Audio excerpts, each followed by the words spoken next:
Hello friends, সবাই কেমন আছো? আশা করি সবাই খুব ভালো আছো। তো আজকে আমি বানাচ্ছি চিতল মাছের মুইঠা। তার জন্য দেখো কি কি নিয়েছি। চিতল মাছ তো আছেই, তার সাথে নিয়ে নিয়েছি গ্রেভি করবার জন্যে আলু। আর এটা হচ্ছে স্ম্যাশ করা আলু, যেটা আমি এই মাখবো যে ব্যাটার বলবো না, যে বলটা তৈরি করব তার জন্য। তো তার জন্য আমি কড়াইতে কিছুটা জল বসিয়ে দিয়েছি, আর ততক্ষণ আমি মাছটাকে ভালো করে মেখে নিই। তো তার জন্যে আমি দেব নুন, আর আলুটা তো সেদ্ধ করে মাখা আছে, এই মাখাটাও আমি ওতে ইউজ করব, তাহলে বলটার বাইন্ডিংটা ভালো হবে।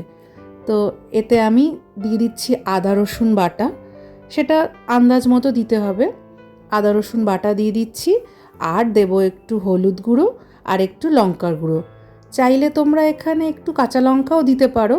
কাঁচা লঙ্কা যদি মুখে পড়লে ভালো লাগে তাহলে কাঁচা লঙ্কাও দিতে পারো, ফ্লেভারটা আরও ভালো আসবে। তো আমি এই ক্ষেত্রে দিইনি, আমি শুধু হলুদ গুঁড়ো, লঙ্কার গুঁড়ো আর আদা রসুন বাটা দিয়েছি। আর সেদ্ধ করা যে আলুটা আমি চটকে রেখেছি আগে থেকে, সেটাও এর মধ্যে দিয়ে দিচ্ছি। দিয়ে এবার এইগুলোকে সব কটাকে ভালো করে মেখে নেব। এবার বাঙালিরা তো একটুখানি হাত লাগিয়ে চটকে না মাখলে মনে হয় যেন মাখাটা ভালো হচ্ছে না। তো আমি ভালো করে এটাকে মেখে নিচ্ছি। তারপরে যে জলটা আমি গরম করতে বসিয়েছি তাতে এগুলো বলের আকারে ছেড়ে দেব। তো তার জন্য আমি হাতে একটু তেল লাগিয়ে নিয়েছি, না হলে কী হবে বলো তো, এই যে মাখাটা আছে না মাছের, এটা হাতে আটকে আটকে যাবে। সেই জন্য একটু তেল লাগিয়ে লাগিয়ে নিজে যেরকম সাইজ চাইবে সেরকম ছোট ছোট আকারে বলের মতো করে করে ছেড়ে দেব। তো দেখো এখন এগুলো কড়াইয়ের নিচে চলে যাচ্ছে। এটা ঠিক যখন হয়ে যাবে বুঝতে পারবে, তখন দেখবে এগুলো ভেসে উঠছে। যখন ভেসে উঠবে তখন বুঝবে যে এটা হয়ে গেছে। ওভার কুক করবার দরকার নেই, কারণ আমরা তো এরপর আবার এটাকে ফ্রাই করব।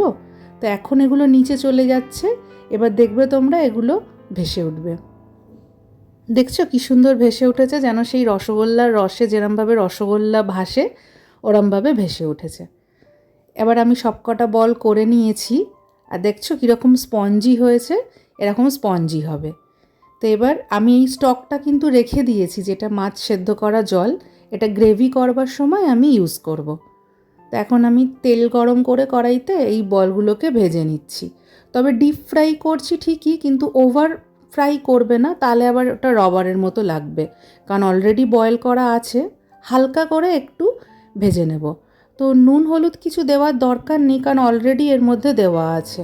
তো দেখো বলগুলোকে পকোড়ার মতো হালকা করে আমি ভেজে নিয়েছি। এবার আমাকে গ্রেভি বানাতে হবে। তার জন্য আমি নিয়ে নিয়েছি পেঁয়াজ, যেরকম হয় আর কি গ্রেভি, সেরকম বেসিক মশলা দিয়ে নুন, হলুদ, তারপর লঙ্কার গুঁড়ো, টমেটো, এই সমস্ত কিছু দিয়ে আমি গ্রেভিটা তৈরি করব। আর জলের জন্য ওই যে আমি বয়েল করার যে জলটা রেখে দিয়েছি স্টকটা, ওটাই ইউজ করব। আদা রসুন বাটা তো আমি ফিশটা যখন মেখেছি তখনও দিয়েছিলাম, তো এখনও আবার একটু গ্রেভির জন্য দিলাম। আর যে আলুগুলো কেটে রেখেছিলাম গ্রেভির জন্য, সেই আলুগুলোও দিয়ে দিলাম। এবার কি সব দিয়ে কষাবো একসাথে, নুন, হলুদ, আদা রসুন বাটা, পেঁয়াজ, টমেটো আর আলু। ব্যাস, এবার সেইগুলোকে ভালো করে কষাবো যতক্ষণ না তেল ছাড়ে।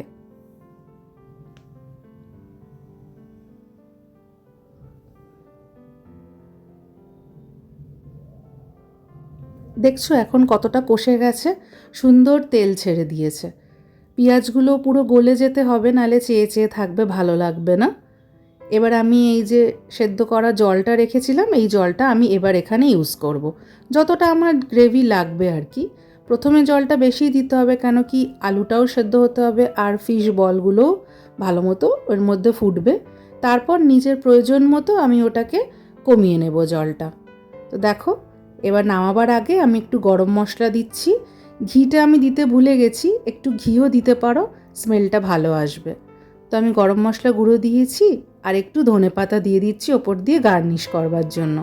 ব্যাস, আর কি, রেডি আমাদের চিতল মাছের মুইঠা। তোমরা কে কী প্রসেসে করো সেটা আমাকে কমেন্টে জানিও। আমি বাড়ির আবদারে এইভাবেই করি, সবাই খেতে খুব ভালোবাসে, আর সত্যি খেতে খুব ভালোও হয়। তো তোমরা এইভাবে ট্রাই করে দেখতে পারো।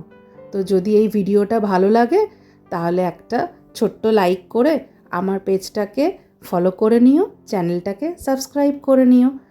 তো একবার এটাকে ট্রাই করে দেখো কিন্তু, আর করে আমাকে ডেফিনেটলি জানিও কেমন হয়েছে। আর তোমাদের যদি অন্য প্রসেস জানা থাকে সেটাও আমাকে জানিও। টাটা।